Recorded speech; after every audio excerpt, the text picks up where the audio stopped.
Hello, my name is Martyr, and this is Let's Play Drew in the Floating Labyrinth, and thank you for watching. Drew is a puzzle, guys, pretty much straight up a puzzle game, and it's a games like these that really reminds me of why I love my hobby, guys. It's a very well done game, and it's very delightful in its simplicity and its gameplay. It's just sound and design. It's just all very just delightful is the best word I can describe for it. I haven't seen many puzzle games kind of like this one, but if I had to compare it to something else, it would be something like kind of like Fez, in that you're using your angles and your point of view to kind of help you overcome and pass the puzzles in the game. It released on Desura September 2014, and it was developed and published by Dust Scratch Games. You can go ahead and get Drew and the Floating Labyrinth for $5.99 until the sale ends, and it goes up $7.99 on Desura, guys. It's also available on the website. To all those links and all that kind of stuff will be in the description, and it's currently on Steam Greenlight, guys. So go ahead and give this developer your support. It's a really awesome game, guys, as you will see here in a bit. Now, of course, I did find this game on Desura, guys, and this is just all in an effort for me to, find a little, more diversity in my games. I usually do just Steam games. But I was checking out Desura, and I kind of like the honesty, the kind of the more, garage-based, one-man team games that you might find on Desura, and I really like that about Desura. And I saw this game there, and I was really captivated by its trailer, to be honest with you, and its animation style, and its blending of, puzzle elements and story, and it's all very interesting and unique to me. And I wanted to check this game out, and I really was impressed by it, guys. So let's go ahead and get into the game here itself.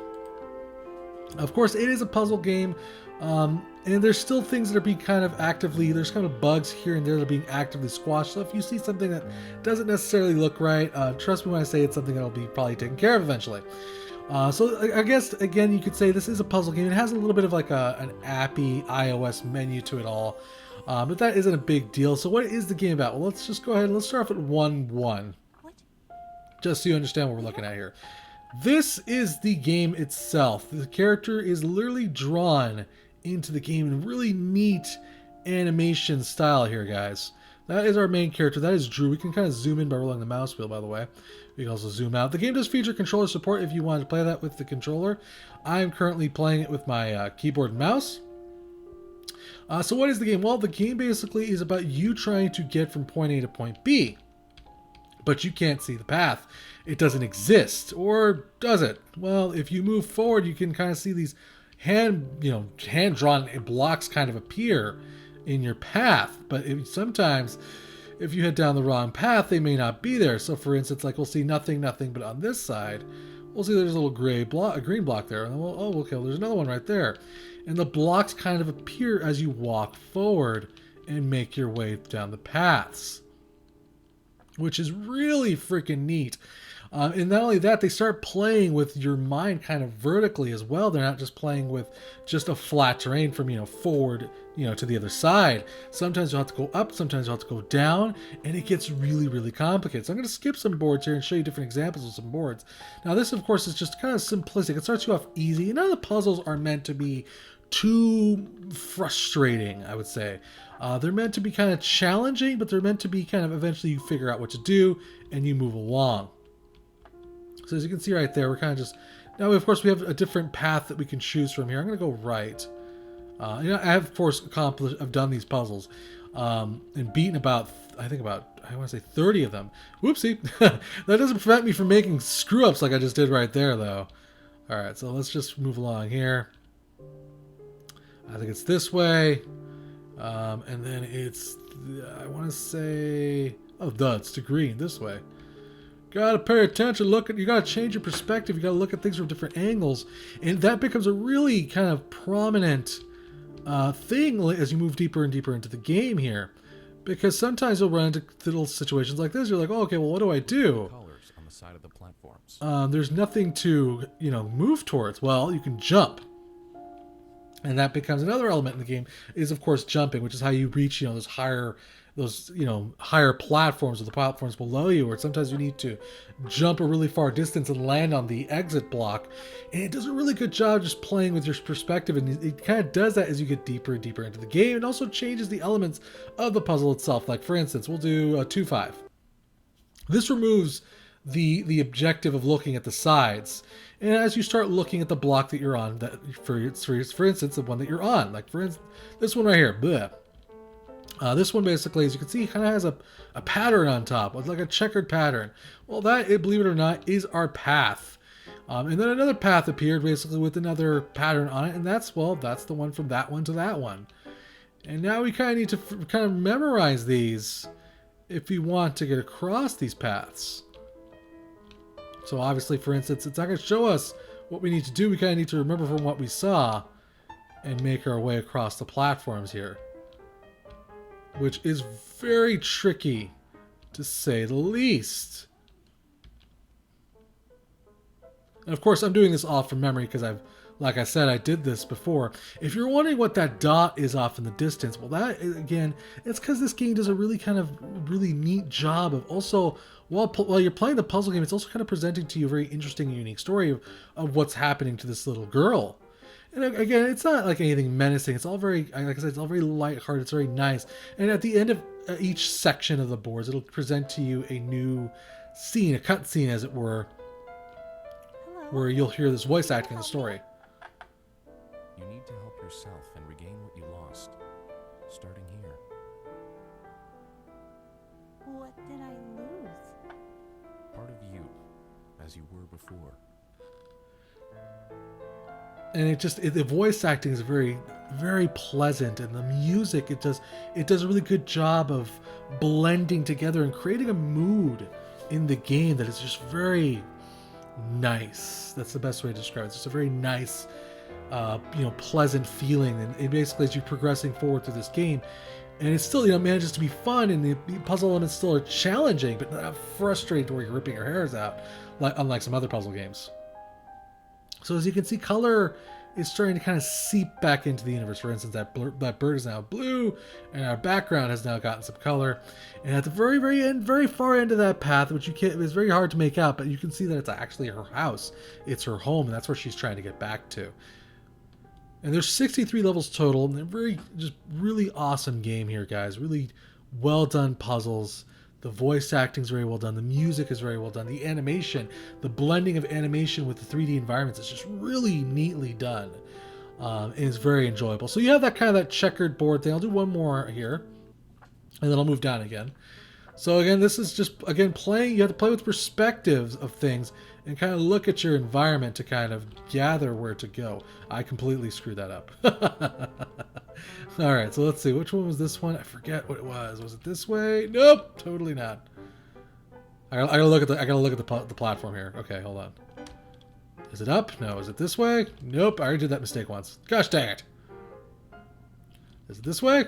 That's what it was. You can also do a little bit of guessing, as you can imagine, and also a little bit of logic kind of comes into play here. Now, I could, of course, try to. Well, I think I don't have much of a choice. I don't remember if I could skip this one. Did I skip this one? Oh no, I didn't. Okay, so I didn't skip this one. It does kind of like auto save whenever you get to one of the colored bricks. Nope. Okay, hold on. I think we can do this. Aha. All right. So doink, doink, doink. Oh, nope, totally missed it. Okay, so bonk, bonk. Okay, then we just drop down. There we go. We could just jump to it too. And that is another aspect. You can just kind of sometimes skip a couple of the puzzles by just jumping to things. And I did find myself kind of cheating that way occasionally to get past a board or two. And this is another version of the puzzles, basically changing the elements. Every 9 levels it changes the elements. And this one is actually one of my favorites. And by the way, Dash, she has red hair, by the way. Of course, through the cutscenes, she starts regaining color more and more. But this is one of my favorite elements. You kind of have to look at the walls here of the board, kind of looking up and down, left and right to get a perspective of where to go. It's just very interesting how this is all done.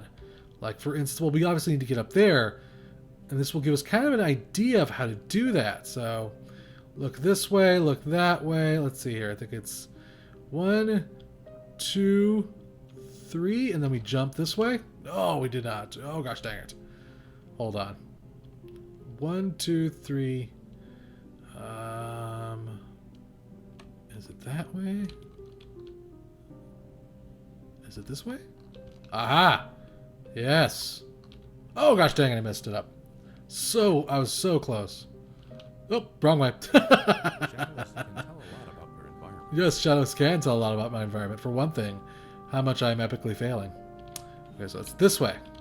No! I gotta start looking at the shadows. I'm trying to do this off memory. That's the problem. Is I'm trying to do this off memory instead of using the actual shadows as they're presented to me. Okay, so that's 1, 2, 3, 4. So there's one more. Okay. Or not. Okay. There we go. Okay, and then we jump this way. And then... Is it that way? Aha! There we go. So you kind of get the idea of how you're supposed to use the kind of the backgrounds and all that as to, you know, how to progress through the puzzle. And I really like that the puzzles are never always the exact same, but play with the exact same element of, you know, you don't know exactly what path to take, and it kind of presents to you the answers in different ways that are almost, it's almost logic based. Like I think depending on how good you are at logic games. Did I just click on the same puzzle? No, I did not. Okay. Depending on how good you are in logic games, or depending, we'll basically see how well you did. For instance, this one is pretty obvious as to what we're supposed to do here. Well, we see kind of like a column there, a staircase there, and then a kind of a straight line here. Well, if you haven't figured out what we need to do here, is there is no connecting path eventually that will lead us. I think it's one more. Oh, nope, totally missed it. Let's see, it's counting the block that we're on. It's 1, 2, 3, 4, 5, 6. So 1, 2, 3, 4, 5, 6. Okay, there we go. And then we jump down. We almost missed the block there and would have fallen to our deaths. Well, I suppose it's not our death. I suppose it's just restarting things. I don't really know what happens when she falls. She just reappears back where she was. And that's just, I like the way that they play with the perspective of things, how the elements are always different, but always the same. Like, for instance, as we moved into 4.2 here, there is blocks and you can kind of see where you're going now, but nothing is giving you a clue as to where things are other than where you kind of the animation is, the hand-drawn animation is, and the perspective of things. So, like, we can gather that chances are, logically speaking, there is a block on top here. And again, we have to kind of just use our logic to kind of figure out where to go here. So, we probably think we jumped too far. I think that's what it was right there. Okay, so we go this way, we jump. I think we move this way, yeah. And again, because we're kind of using our logic, we can gather that there's a block here by the fact that we can see a panel here and a panel there. And it really just does a really good job of just playing with that perspective of things, guys. So now we made it to the purple block here. Now we could probably just jump to the green block. And that, like, again, that's just... Oopsie, didn't mean to do that. It's just a way of kind of cheating things, I find.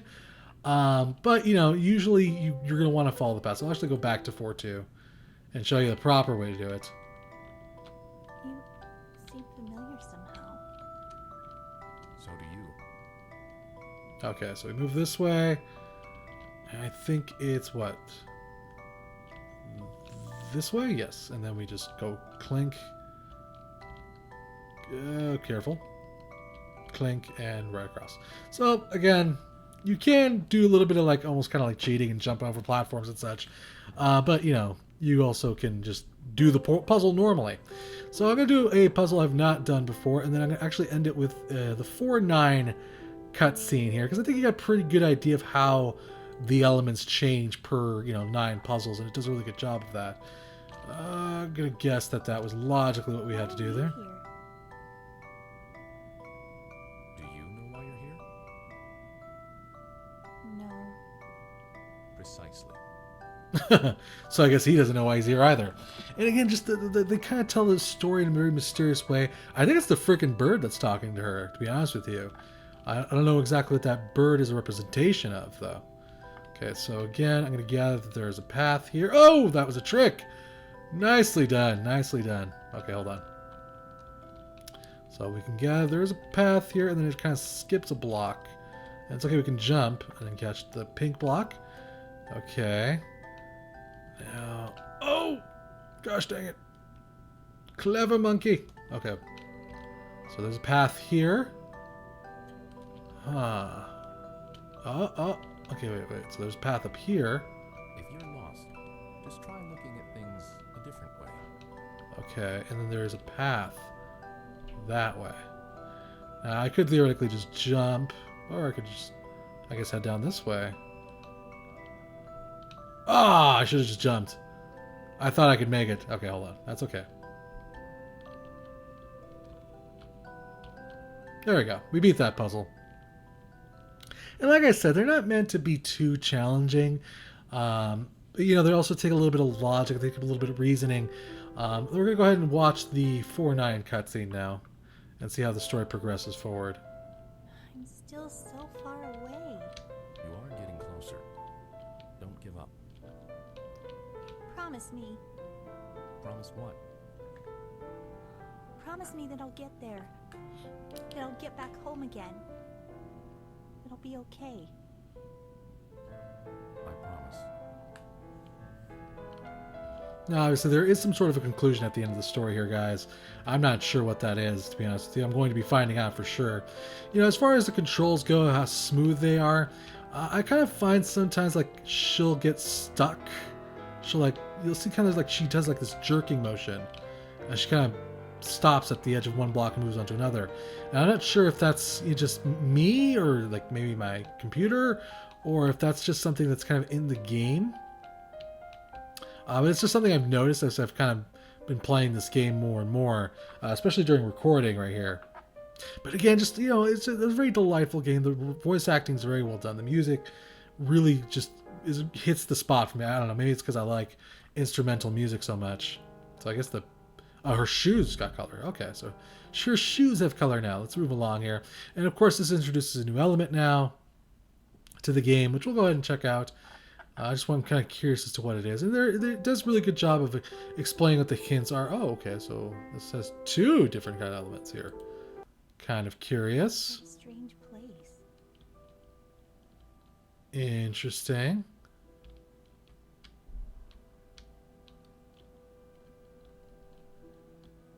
Interesting. I'm not really sure what's going on there. So I guess the path kind of presents itself. Huh. Let's see what's happening here. I'm kind of curious. Oh, so you kind of need to move down a path and see how it forms. It may lead you to where you want to go. It may not. Interesting. Okay. But in this case, it did. Okay, that's kind of neat. I enjoy that aspect. And it does a really good job of, in this section right here in the main menu, it does a really good job in the hints section of explaining what everything does. As far as like graphics manipulation, all that goes, it's standard. It lets you manipulate the resolution. I think it was made with Unity, I'm pretty sure. And it does a really good job of letting you manipulate the graphics and the resolution, all that. And the music sliders and all that stuff. And subtitles and all that good stuff right there. One thing I do will say is that kind of weird how it kind of takes you, instead of like from 1 to 2 to 2 to 3, it takes you from 1 back to the menu, then 2 back to the menu. And that's something I kind of found a little bit disconcerting. I wish it would just take me to the next board, because I mean you do have the option to skip boards, and that is a very nice option, but I prefer to just kind of play them in order, especially because I feel like that's how the story kind of presents itself best. And it's the way I want to play the game anyways. But it's not necessarily a big issue. It's just something I noticed, guys. But Drew and the Floating Labyrinth has a very relaxing tone, guys. It's pleasant, it's nice, it's still fun and challenging at the same time. Obviously, the game is very family friendly, and just about anybody will enjoy this game's charm, guys. One thing though, it doesn't have much replayability. I mean, once you beat it, there is no New Game Plus mode. At least I didn't read anywhere there is. There's no, super challenging mode where you have to play the game blindfolded or anything like that. It's like cake, basically. You eat it, it's delicious and sweet, and then you're done. But kind of like cake, it leaves you wanting more, which, depending on your standpoint, is a good and, can be a bad thing. Hopefully, if the developer gets enough, support, we won't see the last of Drew, and maybe there'll be a sequel. There's tiny bugs, like I said, throughout the game, but nothing that, hasn't stopped me from progressing forward. And the developer is actively squashing them and, taking feedback and finding those bugs and taking care of it. I think if you're looking for a good, relaxing puzzle game, then Drew is a solid choice, guys. So big thanks to the developer for a chance to review this game. Thank you for watching. Remember to subscribe and share, as it really helps me out, guys, and I'll keep bringing you awesome games, guys. Till next time, play more indie games.